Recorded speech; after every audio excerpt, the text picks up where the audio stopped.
Time kills all deals. Listen, one of the big things about investing in real estate is adhering to timelines, whether it's with closings or mortgage companies and lenders. We have a project here we started renovations on about 2 weeks ago, and we have a project management staff that is very active in driving the schedule. So I'm here to check in on this project today. It's about a 5-week project. We're about 2 weeks in, so we should be about 50% done.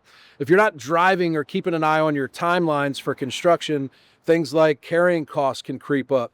You know, we have a loan on this property of about $200,000, and that racks up about $1,500 of interest each and every month. So make sure you're getting out to your renovation projects, check on quality, check on schedule, monitor material use. We're going to walk through here and make sure that we're about 50% and keep an eye out for any potential change orders. Those would be things that we didn't identify in the original scope that need to be done in order to get max dollar for the property, or keep an eye out for things that might put us behind schedule so we can rectify it and get the project back on schedule. Really good contractor. Look at that. Little makeshift space heater. Okay. Well, that's right. Speaking of change orders, so this is an interesting way to heat the house, right? Why is it like that? This is a house that we bought. The utilities weren't on. The furnace looked okay. We got in, turned on the utilities, fire up the furnace. It doesn't work. But I can tell already, look, the walls are already painted. We got new light fixtures in. So pleasantly surprised. 2 weeks in, I tell you what, I've walked into projects and been extremely disappointed. So this is nice to see that we're this far along. Got some materials sitting here, which is good. They took the doors off, got them all painted. Kitchen looks better. Remember how dirty it was before? I didn't even notice like these fixtures and stuff. See how it matches the hardware on the cabinets? This kind of antique gold look is pretty popular right now. See, it's got like the gold flake in there. Remember there used to be like that little weird built-in? What was in there? They're flying in here. Whole thing's painted. Oh, there's the dead soldier. The furnace that could... there it is. That's about an $8,000 oopsie right there. This furnace was in there. It appeared to be okay. If you look at like the front of it and stuff, it looked like a newer unit. Let me ask you, as someone who's getting into this as an investor, like that just come with the territory, or stuff you got to do to? Yeah, it's a good question. Like, so there's two ways you can approach it. When you look at the furnace, you could assume worst case and account in your budget for 8 to 10 grand. However, when you're in a competitive environment, if you assume everything's got to be done, every offer you make will be worst case scenario, and you'll often get outbid. So you got to walk this fine line of, when we looked at this furnace, listen, we thought that it would be fine. And it looked that way until we turned on the utilities. We had it running and it would cycle for a little bit and then it would turn off and then it would cycle for a little bit. So we tried to repair it. And our guy basically said, man, I can fix it. But I can't guarantee it's going to last more than a year. So for us, here, look, there's not a lot to a furnace, right? It's not like a super complicated piece of machinery. And if you look at this stuff, like nothing looks broken or like ancient, right? Like you wouldn't look at that and think that it's shot. And it's probably, I don't know, sometimes you can see dates or serial numbers on here. It's probably only 20 years old. But you gotta balance, whether or not you assume worst case for everything and run the risk of never being able to buy a deal because you keep estimating your renovation costs are too high. But you also don't want to turn a blind eye to stuff. Man, I can't believe how far along they are. Look, the garage is all painted. I love the smell of fresh paint. Plus that he got all that stuff out of there. It makes his basement feel bigger.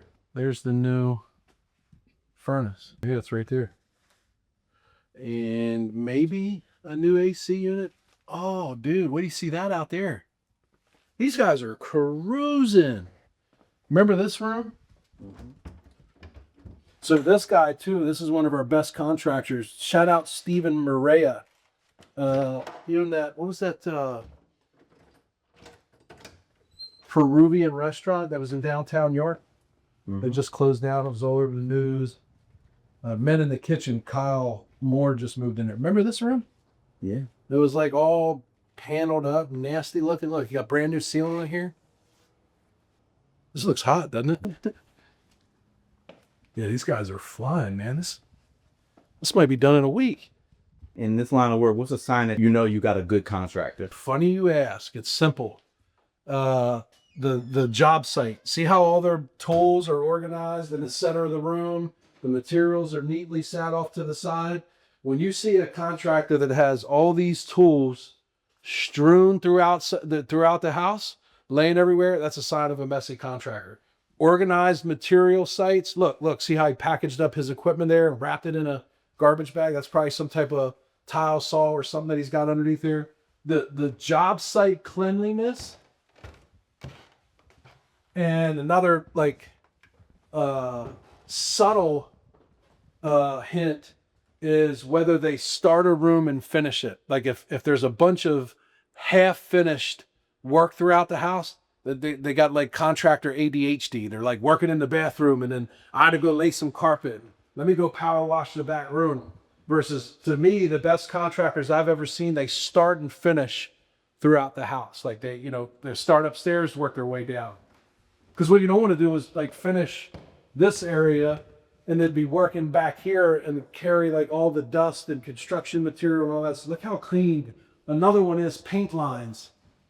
So like a good contractor will have really crisp paint lines. A messy one will have wall paint on the ceiling and ceiling paint on the wall. Like here's a little oopsie.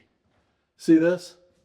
Oh, they got a little bit of wall paint, but what'll happen is I can tell with this contractor, they'll come back and they'll touch that up a little bit, but you see how clean and crisp the lines are? The paintwork's impeccable. Paintwork on a house is like new tires on a car. Like when people walk up and they're looking at a used car and they see good tires, it's a good indication that you got a decent. Now look, this is some of the upgraded stuff that we'll do. This house will sell for $320. We're doing tile work here, and then they have like this built-in recessed area that you can stack, your body soap, shampoo, and stuff like that. It gives us a little additional touch. We demoed all this tile in here. This will be a brand new bath. These guys are rolling, man. It's my old stopping grounds over here, little Haynes Acres. New York Suburban class of 1993. Like, see how all this stuff is organized and the doors are stacked off and he's got all his stuff over here. See, like some of these messy guys will have this paint and they'll let paint in there and it dries, which is wasteful. Like they got their work shoes separated and put off to the side there. This is a good contractor. Stephen Maria. He does about 2-3 jobs at a time for me. He actually rents one of my apartments for all his workers. They come in from New Jersey and he rents an apartment. They stay there during the week instead of commuting.